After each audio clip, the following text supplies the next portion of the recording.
안녕하세요. 고품격 독서인문 팟캐스트 부크부크 방송을 시작합니다.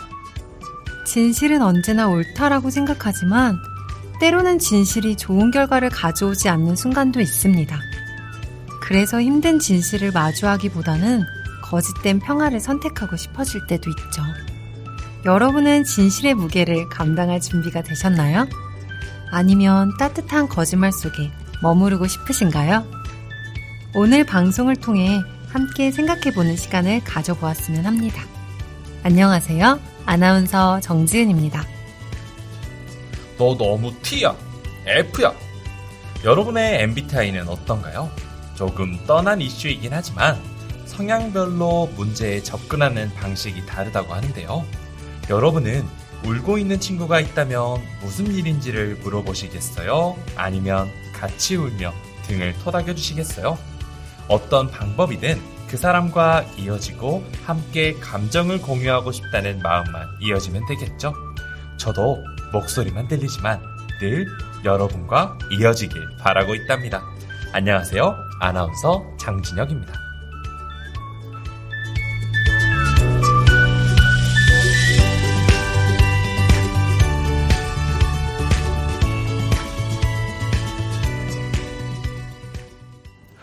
지은쌤, 살면서 거짓말 안 해본 사람이 있을까요? 세상에 태어난 지 얼마 되지 않은 아이들 말고는 다들 한 번쯤은 해보지 않았을까요?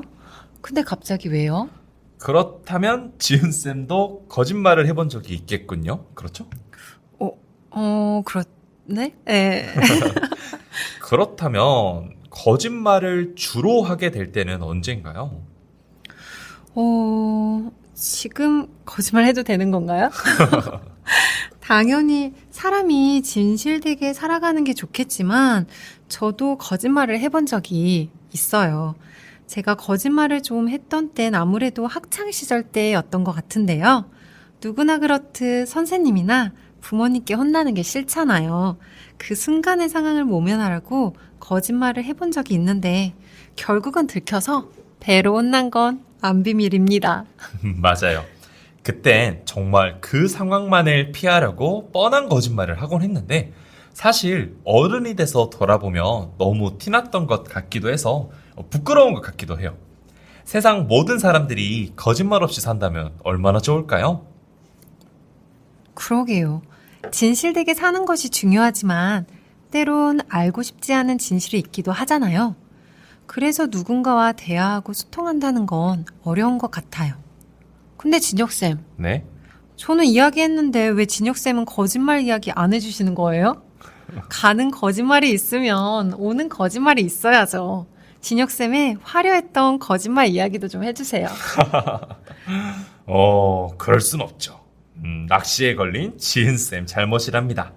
자, 그리고 이제 본격적으로 방송 시작도 해야 되잖아요. 그렇죠? 이렇게 그냥 넘어가신다는 거죠, 지금? 자, 오늘 방송도 빠르게 시작해 보도록 하죠. 자수에서 광명 찾자. 우리 부크부크 거짓 없는 책의 세계로 함께 떠나볼까요? 뿌뿌. 우리 부크부크는 함께 읽는 독서 문화를 만들기 위해 전라남도 교육청에서 제작, 지원하는 인터넷 팟캐스트입니다. 부크부크의 첫 코너. 잠깐 쉬어가세요. 책갈피입니다. 거짓말을 주제로 한 시를 찾아보는데 참 재밌는 작품들이 많더라고요. 그 중에 이국적인 느낌을 경험할 수 있는 시를 하나 준비해 보았습니다. 지은쌤, 한번 부탁드릴게요.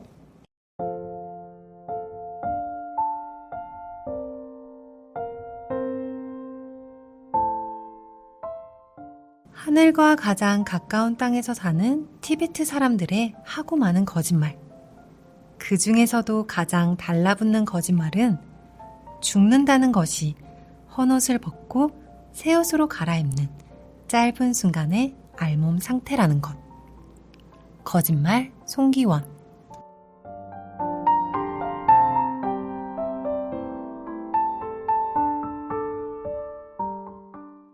네, 이 작품은 시인이자 소설가이신 송기원 작가님의 거짓말입니다. 작가님은 전남 보성에서 태어나셨는데요. 작가님은 소설로서 구도, 깨달음의 길을 모색하고자 끝없이 고민하셨던 분이었습니다. 젊은 시절에는 자유를 꿈꿔 민주화 운동의 길에 몸을 담기도 하셨습니다.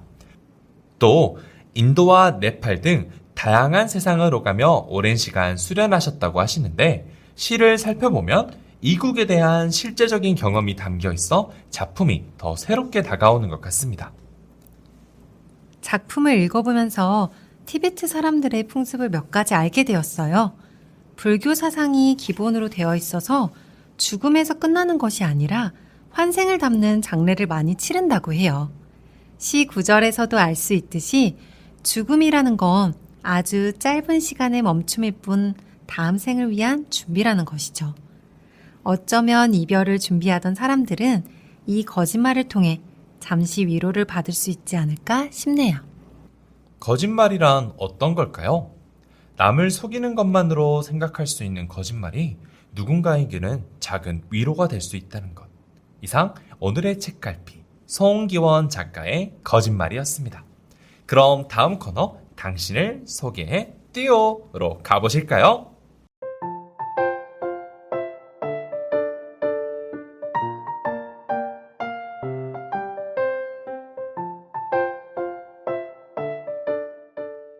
푸른 하늘을 지켜만 볼 수밖에 없었던 현실. 책을 넘어서 당신을 알고 싶다. 당신을 소개해 듀오. 오늘 초청되신 작가님은 누구실까요? 진혁쌤, 소개해주세요. 11월에는 극을 통해 세상을 바라본 작가, 우화와 비유로 세상을 표현한 이강백 작가님을 소개합니다.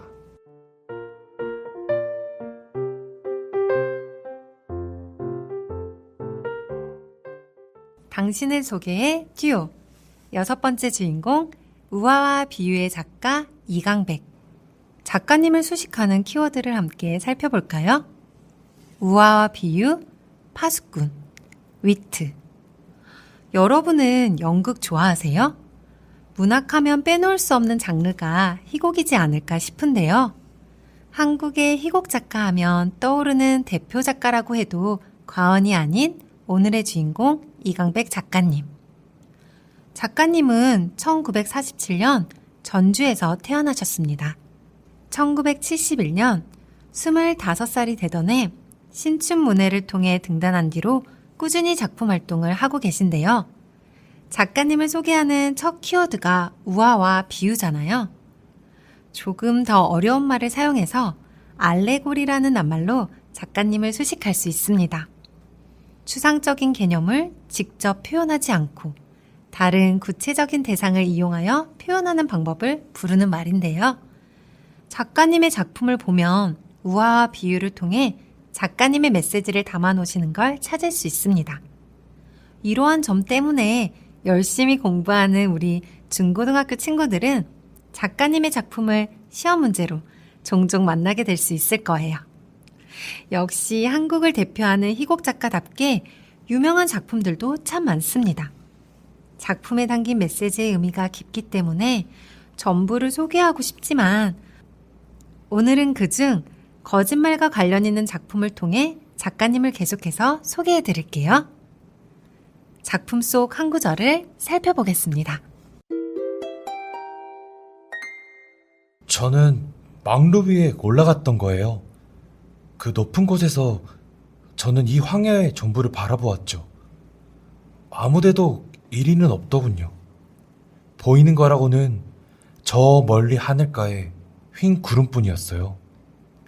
그걸 향해 망루 위의 파수꾼은 이리 때다! 외쳤습니다. 3번이나요. 저는 망루 위에서 그걸 제 눈으로 보았어요. 이리 때라고는 없었어요. 휜 구름뿐이에요.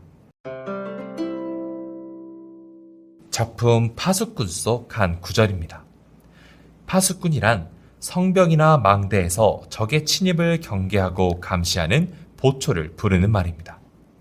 적과 가장 가까운 곳에 있으면서 마을이나 나라를 지키기 위해 위험을 알리는 역할이라고 할 수 있겠네요.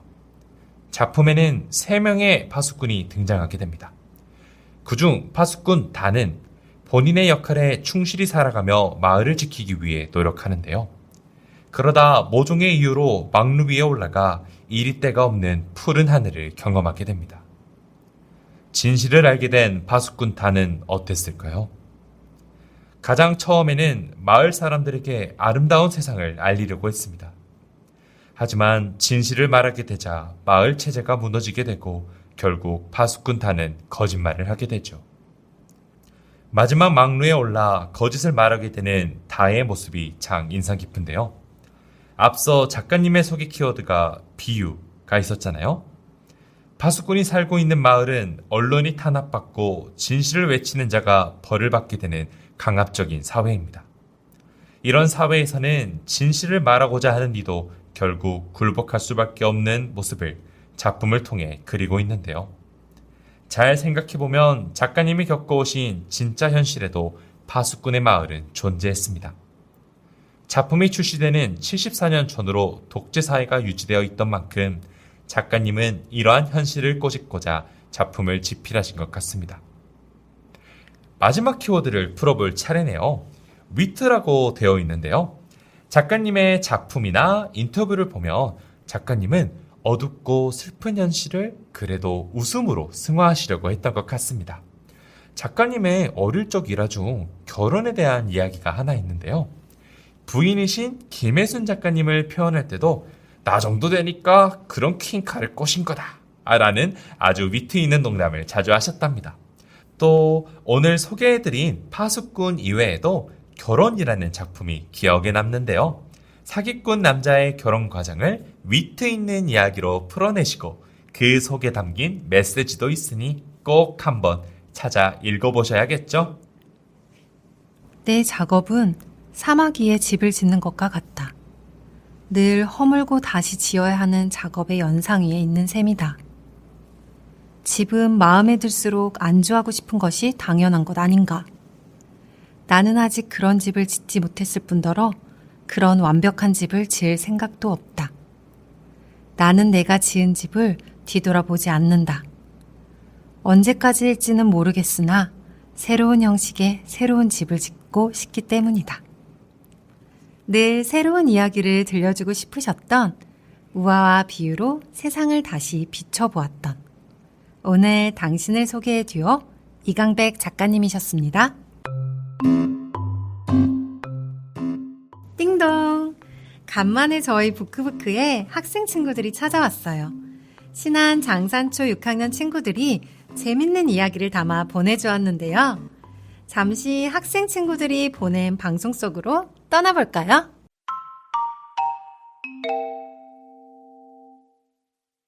안녕하세요. 저는 장산초에 다니는 손수빈입니다. 제가 오늘 소개할 책은 하늘은 왜 파랗죠라는 책입니다. 도서관에서 민주주의에 대한 책을 찾아보다가 우연히 하늘은 왜 파랗죠라는 책을 보고 하늘은 왜 파랄까? 라는 의문이 들어 이 책을 읽게 되었습니다. 이 책은 자연에 대한 책이었는데 땅에 관련, 날씨, 동물, 우주에 관한 것이었습니다. 제목에서 말하듯이 하늘은 왜 파란지 별 신경을 쓰지 않았는데 이 책을 읽으며 궁금증이 많아졌습니다. 다들 별을 보면 아마 노란색이 떠오를 것입니다. 제가 하늘에서 본 별은 흰색이었는데 왜 별을 그릴 땐 노란색으로 색을 칠하는지 의문이 들었습니다. 이 책을 읽으며 별은 여러 가지 색이 있고 우리 눈엔 한 가지 색으로만 보인다는 것이었습니다. 또한 하늘은 색이 많지만 빛의 산란으로 하늘이 파랗다는 것도 알게 되었습니다. 또 날씨 중 홍수는 피해만 주는 줄 알았는데 사람 말고 식물이 잘 자라날 수 있도록 땅을 기름지게 한다는 것도 알게 되었습니다. 그래서 이 책을 읽으며 평소에 있던 궁금증도 해결이 되었고 생각하지 못했던 일들에 대한 내용도 많았기에 이 책은 생각이 넓혀지는 책인 걸 알았습니다. 이상 장산초 6학년 손수빈이었습니다. 안녕하세요. 장산초등학교 6학년 천하진입니다. 제가 읽은 책은 홍길동전인데 저희 학교에서 저희가 만든 독서 동아리가 있는데 독서 동아리에서 이 책을 추천해 주어서 이 책을 읽게 되었습니다. 홍길동전이라는 책의 내용은 홍길동이 용태몽을 받고 태어났는데 태몽이 특이해서 홍길동은 잘생기고 공부를 잘합니다. 하지만 엄마 춘섬의 신분이 낮아서 주변 사람들에게 홍길동이 구박을 받습니다. 홍길동은 시간이 지나서 어른이 되면서 나라를 세우고 활빈당을 만들어 가난한 사람들을 도와주었습니다. 그런데 이 부분을 읽고 궁금한 점이 생겼는데 원래 부모님이 왕이나 양반이어야 아들도 왕이나 양반이 될 수 있는데 엄마는 신분이 낮고 홍길동의 아빠는 홍길동을 모르는 척하는데 홍길동은 왕이나 양반이 어떻게 되었을지 궁금하고 사람들은 신분이 낮던 사람인 홍길동을 어떻게 믿으며 같이 나라에 살았는지가 궁금하였습니다. 안녕하세요. 저는 장산초 6학년 1반 최정원입니다. 제가 이번에 읽게 된 책은 아름다운 것은 자꾸 생각나? 라는 책입니다. 제가 이번에 이 책을 읽게 된 이유는 친구가 읽는 것과 이야기가 너무너무 재밌게 보여서 읽게 되었습니다. 이 책은 홍자 선생님 잉어에 관한 이야기입니다. 다른 도시에 살던 홍자 선생님의 제자가 몸보신을 하라면서 잉어를 가지고 왔습니다. 홍자 선생님은 고맙다는 말과 함께 잉어에게 반해버렸습니다. 홍자 선생님은 욕실에다 물을 틀어놓고 잉어를 풀어놓자 뛰어오르는 잉어와 입맞춤을 한 뒤 세 번째 귀가 생겨서 생전 모르는 사람의 속마음을 듣게 되었다라는 이야기입니다. 제가 아름다운 것은 자꾸 생각나를 읽고 인상 깊은 점이 있는데 그 인상 깊은 점은 세 번째 귀가 생겼다. 다른 사람의 속마음을 듣게 되었다입니다. 왜냐하면 저도 다른 사람의 속마음을 듣고 싶었던 적이 있는데 이제는 생각이 바뀌었습니다. 그 사람이 내 욕을 하든 나에게 관심이 있거나 내가 멋지다고 생각하기로 했습니다. 그래서 이 책을 뽑은 점도 있고 홍자 선생님의 세 번째 귀가 왜 싫은지도 알게 되었습니다. 그리고 이 책, 아름다운 것은 자꾸 생각나 라는 책은 저뿐만 아닌 다른 사람들도 한 번씩은 읽어보았으면 좋겠습니다. 이상 장산초 6학년 1반 최정원이었습니다. 감사합니다. 안녕하세요. 장산초등학교에 다니는 6학년 학생 최한율입니다. 제가 할 이야기는 6학년 이야기 국어가에 나오는 의병장 윤희순 이야기입니다. 짧게 내용을 말하자면 윤희순이 살던 시대는 일제강점기이고 남성 평등이 심한 나라에서 남녀가 상관없다는 것과 춘천 의병부대를 세운 이야기이고 윤희순이 했던 안쌀 의병가와 자신들의 아이들이 외놈의 종이 되는 게 좋다고 하는 사람은 없다라는 말과 행동을 보고 나와는 끈기와 추구하는 가치가 다르다는 것을 보고 대단하면서 마음구석에는 내 자신이 부끄럽다고 느껴졌습니다. 제가 할 이야기는 끝이 났습니다. 이야기 들어주셔서 감사합니다. 6학년 친구들의 방송 잘 들으셨나요?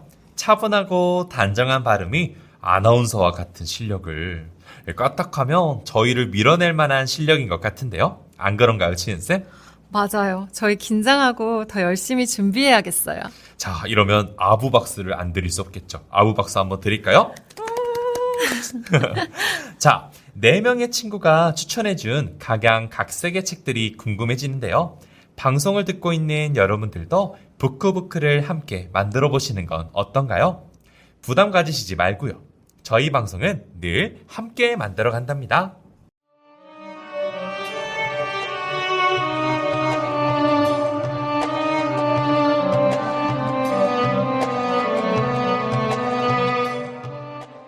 즐거운 오디오북 시간이 찾아왔습니다. 지훈쌤 기다리다가 목 빠지는 줄 알았는데 저번 시간 들려주셨던 이야기를 잠깐 되짚어보고 시작해볼까 해요. 어떤 이야기가 있었죠? 아라비안 나이트가 시작된 배경인 샤리아르 왕과 세헤라제드의 이야기로 시작해 보았는데요. 세헤라제드가 들려주는 첫 번째 이야기. 우리가 다들 알고 있는 알라딘과 요술램프로 막을 열었습니다. 저는 세헤라제드의 용기에 박수를 보내고 싶어요. 만약 저라면 그 상황이 너무 무서워서 세헤라제드처럼 하지 못했을 것 같거든요. 세헤라자대의 현명함이 아니었다면 과연 어떻게 됐을까요? 희대의 폭군이라고 볼 수 있는 페르시아의 왕 샤리아르를 이길 수 있었던 건 역시 화려한 언변인가 보네요. 과연 세헤라자드 공주는 어떤 이야기를 들려주었을까요? 부크부크가 추천하는 이달의 책, 지금 들려드리겠습니다.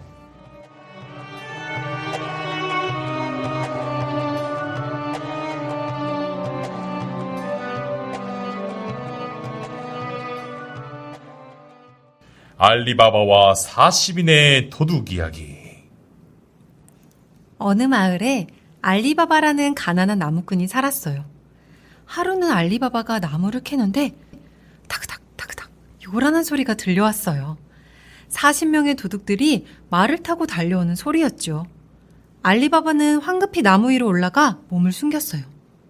도둑들의 두목은 커다란 바위 앞에 멈추어 서더니 이렇게 소리쳤어요. 열려라 참깨! 순간 천둥 같은 소리와 함께 바위가 스르륵 갈라졌어요. 도둑들은 바위 안으로 들어가더니 잠시 뒤 그곳을 나오며 다시 고함을 쳤어요. 닫혀라 참깨! 그러자 바위 문이 다시 닫혔고 도둑들은 곧 사라졌어요. 나무에서 내려온 알리바바는 두목과 똑같이 한번 소리쳐 보았어요. 열려라 참깨! 그러자 바위 문이 다시 스르륵 열리지 뭐예요. 동굴 속엔 금은 보화가 가득했어요. 세상에나, 여긴 도둑들의 보물창고였어. 신이 난 알리바바는 자루 속에 금화를 가득 담은 뒤 얼른 동굴을 빠져나왔어요. 금화를 본 알리바바의 아내는 금화의 향을 정확하게 재보고 싶었어요. 그래서 알리바바의 형 카심에게 저울을 빌리러 달려갔어요. 카심은 고개를 갸웃거렸죠. 갑자기 왜 저울이 필요한 거지? 옳지, 접시에 끈적끈적한 기름을 발라놓아야겠다. 다음날 돌려받은 저울의 접시엔 놀랍게도 금화가 붙어 있었죠. 알리바바를 졸라 사연을 알게 된 카심은 이튿날 날이 밝자마자 산으로 올라갔어요. 열려라 참깨! 주문을 외치고 카심은 동굴로 들어가 정신없이 금화를 챙겼어요. 그런데 큰일이 생겼지 뭐예요? 동굴 밖으로 나가려고 하는데 주문이 생각나지 않았거든요. 열려라 콩! 열려라 땅콩? 뭐였더라? 카심이 우왕좌왕하는 사이 도둑들이 돌아왔고 두목은 카심을 곧바로 없애버렸지요. 그리고 중요한 사실을 떠올렸어요. 누군가 또 우리 동굴을 알고 있을 거야. 그놈을 당장 찾아서 없애야 돼. 결국 도둑 한 명이 장사꾼으로 변장해 마을로 내려와서는 알리바바를 찾아냈어요. 두목님, 제가 알리바바 집문에 X 표시를 해두었으니 그 집의 주인을 죽이면 됩니다. 그런데 이게 웬일이에요? 두목이 마을에 가보니 이 집, 저 집, 마을의 모든 집에 X 표시가 되어 있는 거예요. 알리바바의 하녀인 모르기아나가 도둑의 계획을 알아채고는 온 집에 똑같은 표시를 해둔 거예요. 하지만 도둑들은 포기하지 않았어요. 다시 집을 알아내고 복수할 계획도 단단히 세웠죠. 이번에는 두목이 기름 장수로 변장을 했어요. 그리고 독을 여러 개 준비한 뒤 하나에만 기름을 붓고 나머지에는 부하들이 들어가게 했어요. 그리고 모든 독의 뚜껑을 잘 덮었죠. 이렇게 하면 모든 독에 기름이 담긴 줄 알겠지? 두목은 독을 당나귀에 싣고는 마을로 내려갔어요. 저녁 무렵 알리바바가 있는 집에 도착한 두목은 알리바바에게 정중히 부탁을 했어요. 당나귀들이 무거운 기름을 나르느라 지쳤답니다. 잠시 쉬어갈 수 있게 친절을 베풀어 주십시오. 두목은 창고에 짐을 푼 뒤 독에 대고 나지막하게 얘기했어요. 이따가 내 목소리가 들리면 모두 칼을 들고 뛰어나오너라. 그런데 잠시 뒤 창고에 나타난 건 모르기아나였어요. 기름이 다 떨어졌네. 기름 장소에 기름을 조금 얻었어야겠어. 발자국 소리를 들은 도둑들은 두목이 왔다고 오해하고는 나지막한 소리로 물었어요. 두목님, 지금 나가면 됩니까? 순간 모르기아나는 깜짝 놀랐어요. 세상에, 도간에 도둑들이 있구나. 모르기아나는 두목 목소리를 흉내내어 말했어요. 아니, 조금 더 기다려라. 모르기아나는 진짜 기름통을 찾아낸 뒤 그 기름을 팔팔 끓였어요. 그러고는 뜨거운 기름을 동마다 콸콸 부어버렸지요. 이놈들, 어디 뜨거운 맛 좀 보아라. 시간이 얼마나 지났을까요? 두목은 그제야 창고로 돌아와서 독에 대고 말했어요. 어서 나오너라. 하지만 독에선 아무 소리도 나지 않았어요. 독뚜껑을 열어본 두목은 화들짝 놀랐죠.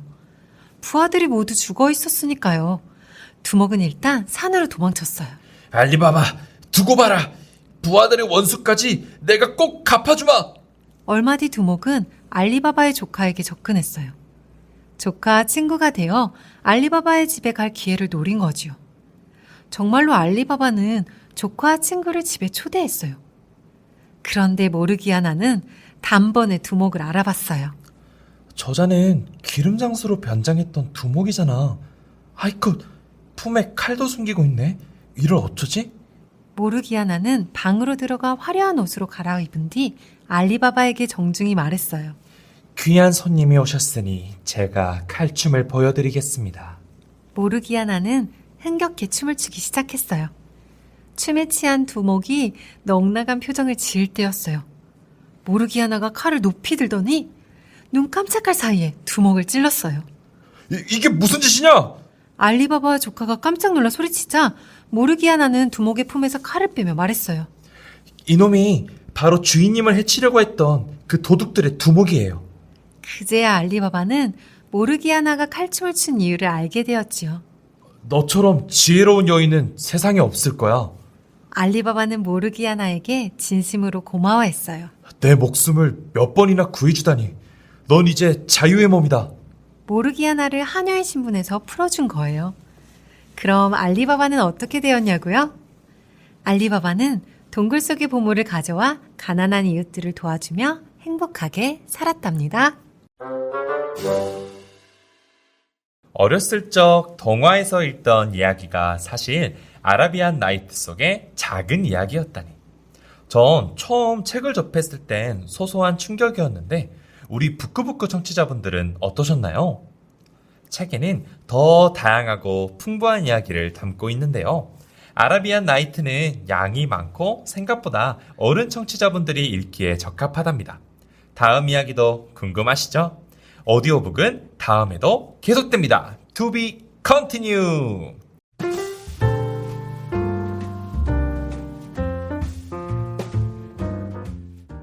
하얀 거짓말이라는 말 아시죠? 이 논제는 아직까지 토론 주제로도 사용될 만큼 답을 내리기 어려운 것 같아요. 진실된 사람이 되고자 약속하지만 사실 진실을 그대로 전달하는 것도 여러 가지 상황을 고려해야 하기 때문에 정답이 아닐 때도 있으니까요.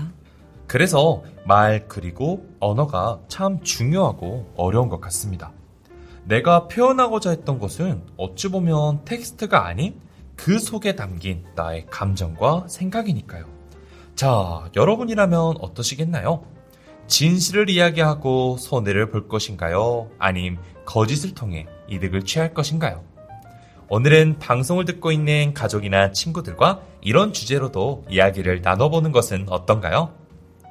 정답은 각자에게 달렸습니다. 어떤 선택이든 우리 부끄부끄 청취자분들은 항상 옳은 선택을 하기 바라며 이제 방송을 마무리할 시간이 되었네요. 오늘 하루도 고생하셨어요. 부끄부끄는 언제든지 여러분과 함께합니다.